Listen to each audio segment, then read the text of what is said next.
В навечерието на Хелоуин, далеч от светлините на града, се намира къща, където дори най-смелите деца се страхуват да почупят. Хелоуин, любимият ми празник! Само трябва да декорираме този замък, преди да дойдат другите чудовища. Франк, побързи с тиквите, ако обичаш! Не ми мрънка, искам да видя малко заряд. Момия, докъде сме с декорацията? Докладвай! Имаш късмет, че сам съм си умотавал кълницата. Имаш късмет, че не съм те размотал туалетна хартия такава.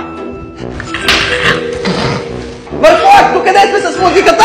Правя микса и само ще кажа едно. Всички гости ще вият от кеп. Ужас, значи сме до никъде, а другите чудовища всеки момент ще дойдат.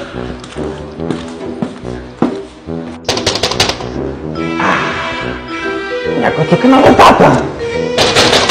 Дано да не е леля ми.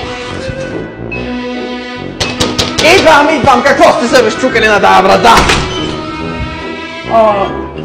Пако сте ли лакомство? Това се развика, той е мен. Не знам, моми.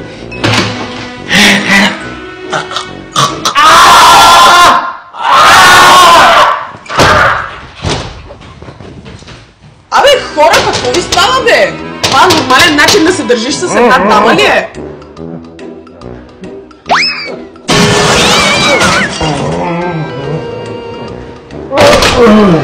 Щавате ли бомбони или не? О, вау!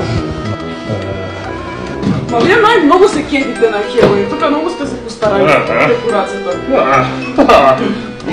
Вратата? Защо е отворена?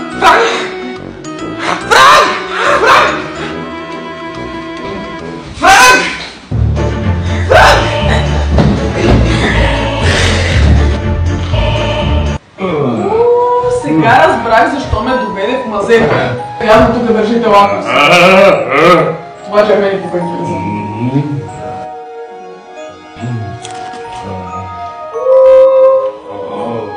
Мале, тия са брутални! Малина ли е? Мале, много са. Мале, кой е спина? Франк, не, това е само за чудовища!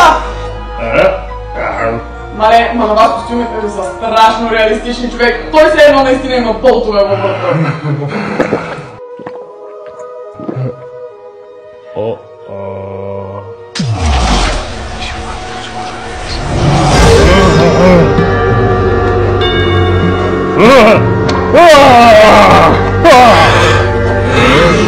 Добре дошла в бандата, булка на мрака.